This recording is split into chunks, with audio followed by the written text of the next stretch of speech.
A gente vai dar início, então, à situação de aprendizagem 3, que fala sobre o iluminismo. Tá ok? Eu vou ler aqui para vocês acompanhem a leitura do caderno do aluno de vocês ou pela própria tela do computador ou do celular.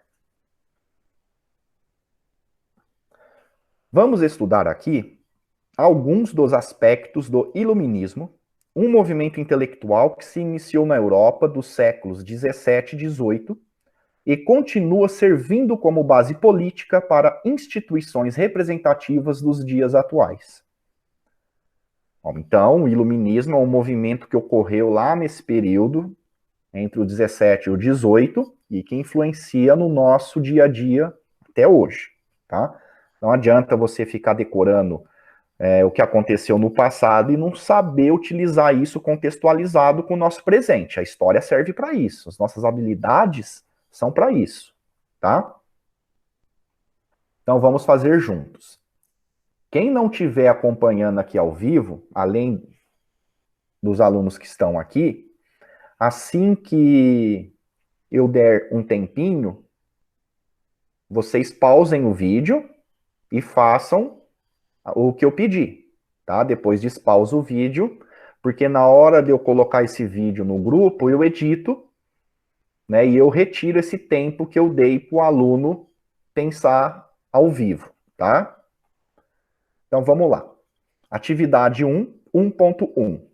Leia o fragmento abaixo e responda em seu caderno. Uma das principais ideias do pensamento iluminista é a obediência à vontade geral. Isto é, os governos devem obedecer à vontade geral dos seus governados, expressa por meio de um pacto social. Em outras palavras, o povo, sendo o único detentor da soberania, poderá delegar ou retirar poder dos governantes, caso ele não desempenhe corretamente o seu papel neste acordo. Certo? Então, tem algumas palavrinhas difíceis, né? Para ilustrar esse pensamento, é mais ou menos assim. Se o governo pisar na bola, não fazer a parte dele, e só eu fazer a minha, tchau. Você não vai mais ficar aqui. Tá? É mais ou menos isso. Então, esse pensamento ele surgiu nesse período. Tá? Um período que vale lembrar vocês, vinha acontecendo o absolutismo, tá? Ou seja, aquele rei poderoso, aquele rei que não quer a opinião de ninguém e fica no poder até morrer, entra no seu lugar um representante da mesma família, em geral o filho mais velho, claro, e assim por diante. Então vocês estão percebendo que esse pensamento já é uma ruptura a esse tipo de governo, tá? Vamos lá. Item A. Você consegue identificar a aplicação desse princípio iluminista na sociedade que você vive? Explique sua resposta. Então, isso que eu li e o que eu expliquei, você consegue identificar isso no seu dia a dia? Sim ou não? Aí você explica o que te levou a responder isso, sim ou não, tá? Então, eu vou aqui reservar 2 minutinhos para vocês escreverem, tá bom? Quem não terminar não tem problema, termina depois, tá? Mas 2 minutos deve ser suficiente. Então, vou marcar aqui, valendo. 2 minutinhos. Pronto, pessoal. 2 minutinhos. Por um acaso, alguém quer compartilhar a resposta para o grupo? Não? Ninguém quer se expor, tá com vergonha? Tá bom, já já eu falo. Agora, o item B. Quais comportamentos são necessários para a manutenção desse contrato social entre povo e governantes? Olha, No item A, que vocês responderam aí, fazendo já o feedback, antes da gente partir para o item B, é importante que vocês consigam identificar que, na nossa sociedade, se vocês pararem para pensar, o que será que acontece com aquele político que a gente elege e que não corresponde com aquilo que a gente achava que ia ser? Será que ele continua sendo político? Será que se algum vereador, algum prefeito, algum deputado, algum governador, algum presidente não estiver fazendo bem seu papel de representante público, será que ele vai conseguir se reeleger? Não, não vai. Em teoria, né? Existem mecanismos que o sistema político brasileiro insiste em manter maus políticos lá representando a gente. Mas eu posso assegurar para vocês que, com o passar dos anos, tem melhorado. Por incrível que pareça, está melhorando. Já foi pior. A história mostra isso. Mas existe um longo caminho para a gente melhorar nisso. Seja como for, essa ideia que a gente tem a possibilidade de tirar alguém do poder porque essa pessoa que está no poder não está fazendo a parte dela. Isso é uma ideia que surgiu nesse período que a gente está estudando sobre o iluminismo. Tá? Ou seja, é um contrato, é uma ideia, nesse caso, não de contrato, mas a ideia onde o povo é soberano, é o povo que manda, aquela questão da democracia, é uma ideia de um filósofo iluminista chamado Jean-Jacques Rousseau. Tá? Peraí que entrou mais alguém. Continuando. Tá? Não se importem muito com esse nome que eu falei agora, nesse sentido, em decorar, porque depois, no WhatsApp, eu vou passar um material para vocês ampliarem o conhecimento de vocês. Tá? Então, uma dessas aplicações do princípio iluminista, aonde você, como povo, é quem manda, é justamente o nosso direito de voto, tá? Inclusive, a gente consegue até tirar alguém do poder antes de chegar ao fim do mandato dele ou dela. Né? Foi o que aconteceu já com 2 presidentes do Brasil, que o povo saiu às ruas, pressionou o governo para tirar do poder quem estava lá. Aqui não se discute se estava certo ou errado nesse momento. A gente vai fazer isso lá no terceiro do ensino médio. A gente vai conversar sobre isso. Mas foi o Fernando Collor de Mello e a Dilma Rousseff.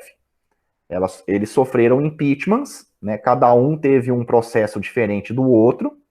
Né? Um pediu para sair e o outro foi tirado antes do fim do mandato. Então, além do voto, ainda existe esse tipo de acontecimento, entre outros. Tá, gente?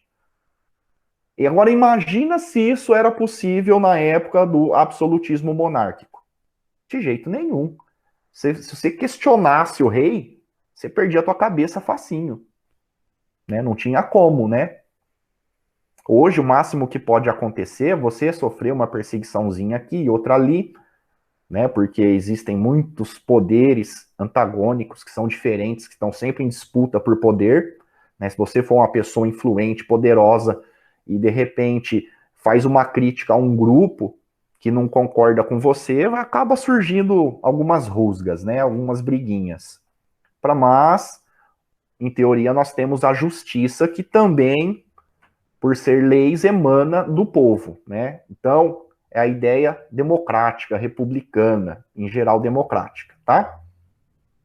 D. Quais comportamentos são necessários para a manutenção deste contrato social entre povo e governantes?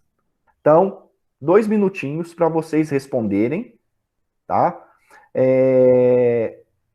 Só explicando a pergunta, qual o comportamento que é necessário para que esse contrato social entre o povo e os governantes possa ser cumprido. O que tem que ter num país para que cada um saiba o seu lugar, os seus direitos e os seus deveres? Tá? Em vez de 2 minutos, 1 minuto, uma linha vocês conseguem escrever. Valendo, vou marcar aqui. 1 minuto, hein, galera? Vai lá. Pronto, pessoal. Eu espero que vocês tenham respondido que aquilo que é necessário para regular os direitos e os deveres entre o povo e o governante, que vocês tenham escrito que são as leis, tá? Outro pensamento importante desse trecho, ele vem de outro filósofo iluminista chamado John Locke. Ele acreditava, defendia que todo mundo nasce igual, tá?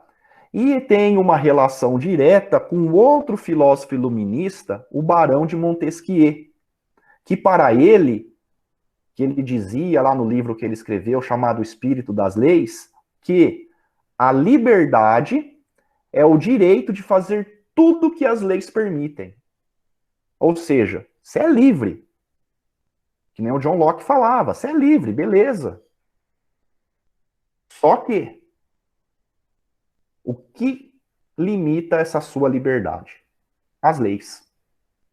Ora, se, de acordo com os outros filósofos iluministas, principalmente os contratualistas, que contratualistas são aqueles que defendem o contrato social entre o povo e o governante. Se eles dizem que, como Rousseau falava, o povo é soberano, é ele que manda em tudo, logo é o povo que faz as leis. Então ele pode regular a própria liberdade. Então ele abre mão de um pedaço da sua liberdade para que possa existir as leis. Vocês podem perceber que existem leis que a gente não gosta. Né? Vai perguntar para os adolescentes, principalmente os adolescentes meninos ainda, né? Que é um aspecto do machismo ainda brasileiro, né? Então a maioria dos meninos, se você fizer a pergunta que eu vou falar agora, vai dizer sim. Será que os meninos gostariam de tirar carteira de motorista aos 16 anos? A maioria dos meninos vão dizer que sim. A mulher não é a maioria ainda, porque ainda a gente está com uma sociedade machista, estamos evoluindo, né? Então, acontece esse fenômeno. Tá? Vocês colocam no Google lá, vocês vão achar essa pesquisa aí. Tá? Então, então tem que ter uma lei. Mas espera aí. Mas por que só com 18? Por que a gente também não pode ter 16 anos? Aí vem um debate. Quem que debate? A população.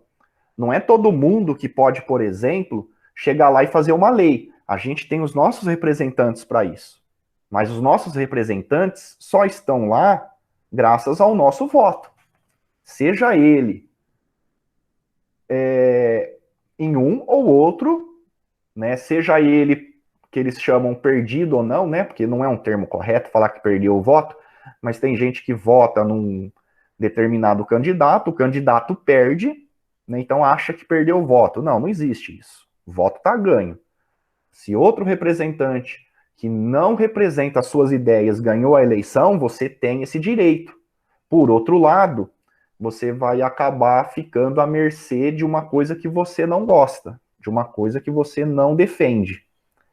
Né? Então, esse é o pacto, esse é o contrato social.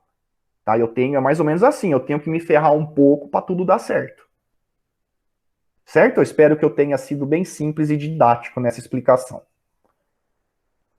Anotem, se houver dúvidas, anotem e me pergunta depois. Mas me pergunta depois que vocês assistirem um vídeo e um texto que eu vou passar para vocês. Não vai ter atividade, tá? Então vamos continuar. A atividade é essa aqui que a gente está fazendo. Que quem não está ao vivo vai ter que fazer. Item C. E você? Como manifesta esses comportamentos na sua escola e comunidade? Então, ó, Tudo isso que a gente falou no item A e B, vocês vão colocar aqui nesse C. Vamos ver, se vocês acertarem é porque entenderam, porque vocês vivem isso, tá? Então, como que tudo aquilo que a gente viu até agora, a gente encontra na escola ou comunidade? Vocês vão colocar um minutinho para colocar o que tem na escola que tem a ver com esse contrato social, que tem a ver com ajudar a construir relacionamentos, normas, leis, esse tipo de coisa. Então, pelo menos na escola vocês têm que acertar, mas na comunidade, que também é fora da escola, tem também alguns exemplos. Um minutinho eu vou marcar aqui, tá? Então, repetindo, tudo isso que a gente viu até agora, você encontra em que momento na escola e na comunidade? Vai lá, valendo, um minuto. Pronto, pessoal. Olha, eu espero que vocês tenham colocado como resposta alguns itens que a gente tem na escola. Como, por exemplo, o Grêmio Estudantil. O Grêmio Estudantil não é só. A gente também tem os encontros das salas, né? A gente faz sempre, a sala faz um encontro lá, né? Bonitinho, com um líder. Não é? Vocês estão percebendo que isso são formas de você realizar um contrato social, ou seja, pegar o que todo mundo quer e chegar num consenso, chegar num meio termo. E nem sempre esse meio termo vai ser bom para todo mundo. É aquela história onde a maioria acaba vencendo, né? Tá? Então, olha, que os líderes de sala decidiram que não, os alunos não podem usar celular na sala de aula. Tem gente que não vai gostar, mesmo a maioria escolhendo isso. E assim por diante, tá? A comunidade, a gente tem líderes de bairro, né? A gente tem encontros de representantes de bairro.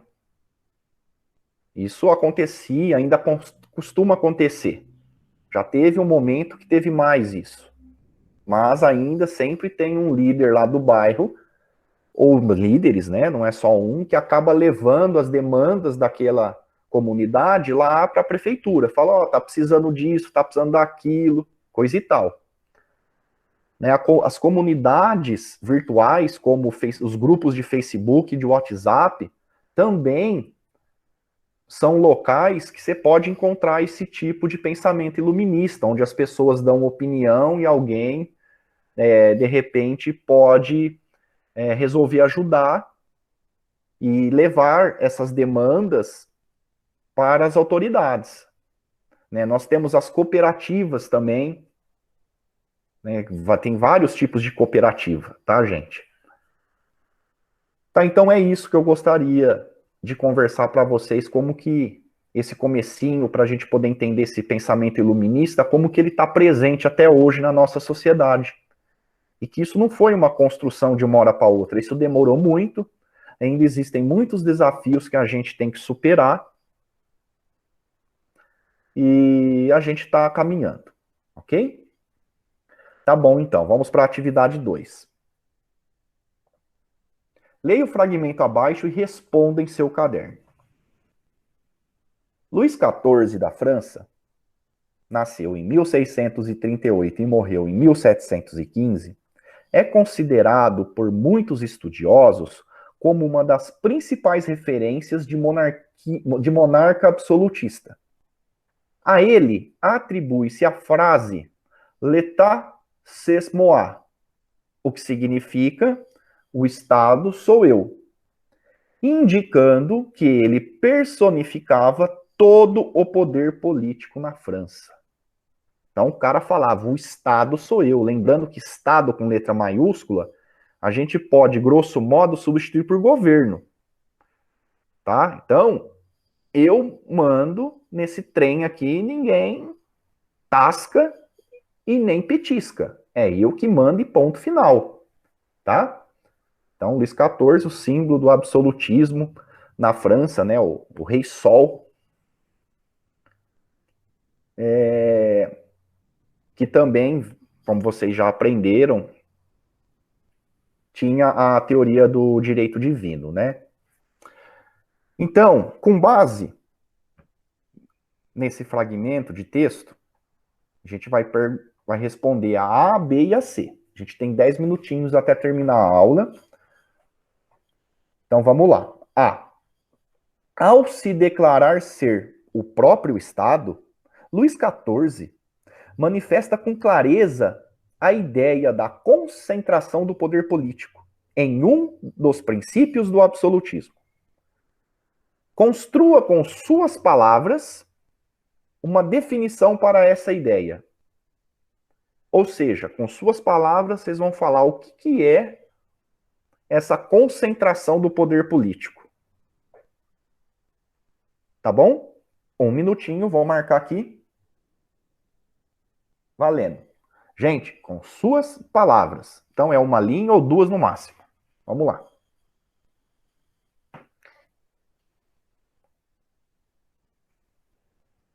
Pronto, galera. Então, o que eu espero que vocês tenham registrado no caderno é escrever que a concentração do poder político significa que uma só pessoa manda em tudo. Tá? Essa é uma ideia básica do absolutismo. Né? Absolutismo este, cujo um dos teóricos dessa ideia, o Thomas Hobbes, ele dizia que o poder soberano deve ser absoluto, não ter limites. Tá? Então, ele foi um teórico dessa ideia. Então, para a gente poder entender o iluminismo, a gente tem que pegar o que vinha acontecendo antes.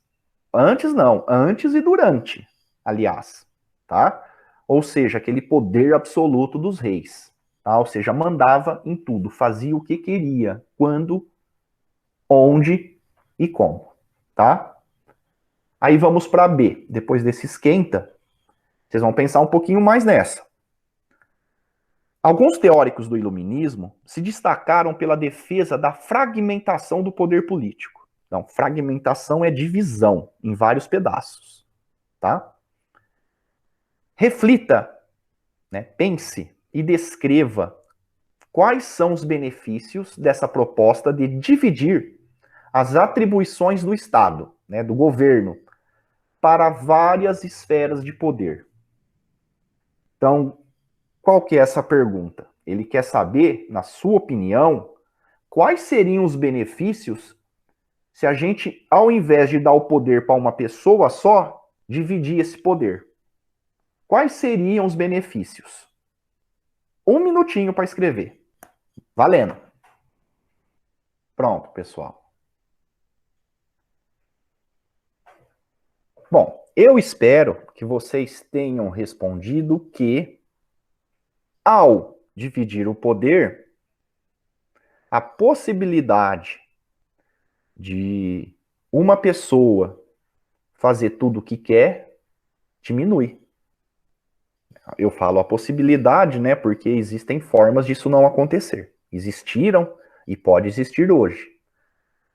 Mas a ideia é essa. Se eu divido o poder, se eu falo assim, esse vai fazer isso, esse vai fazer aquilo, aquele vai fazer aquilo outro. Quando eu pego o poder de mandar em uma nação, em um país, e eu divido, o que pode acontecer? Vai diminuir a concentração do poder político. Ou seja, mais de uma pessoa mandando, ou, digamos, administrando, é bem melhor que uma só. Porque uma só vai fazer tudo que quer da própria cabeça. Tá? Agora, a gente está falando de pessoa, mas o correto é a gente falar de instituições. Ou seja, grupo de pessoas que são responsáveis por algum objetivo em comum. Então, elas se unem para fazer alguma coisa em comum. Então, por exemplo, a escola é uma instituição de ensino. As delegacias são instituições de segurança, né, e assim por diante. Então, essa ideia de dividir o Estado em vários pedaços, em várias esferas de poder, foi uma ideia de um filósofo iluminista chamado Montesquieu, Barão de Montesquieu. Ele propunha a divisão do poder em três: executivo, legislativo e judiciário. Cada qual com sua responsabilidade em alguma coisa na administração do país. Tá? Eu acho que vocês devem lembrar isso do 8º ano. Se não lembra, não tem problema que a gente vai trabalhar com isso. Tá? Ou seja, essa ideia do Montesquieu era dividir esses poderes, onde cada poder fosse autônomo, ou seja, cada poder fosse independente um do outro, nenhum mandava no outro. Por outro lado, eles iriam trabalhar juntos em harmonia, tá? Então, essa perguntinha é um gancho para eu explicar isso para vocês, tá?